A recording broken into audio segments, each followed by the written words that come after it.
Hoy, Pogi! Oh, ikaw, pwede ka bang matanong? Anong klase ng tae yung nakikita sa kalye na madalas matapakan ng tao? Tae ng aso? Ano naman tae yung madalas nasa lupa na parang hinukay pa? Tae ng pusa? Ano naman yung tae na malaki na pabilog na parang hot cake, yung parang cake? Tae ng kalabaw? Galing nga, ano naman yung bilog-bilog na maliliit? Tae ng kambing?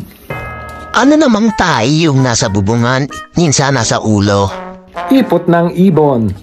Aba, ang galing talaga ni Alat Kamba, pinapahanga mo ko ah. Sino naman ang unang presidente ng Amerika? Ba't nag-ibang tanong?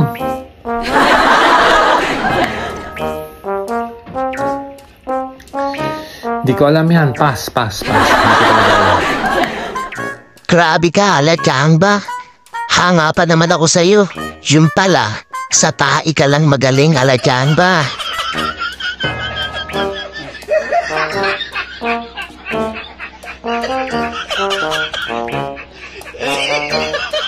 Ha ha ha!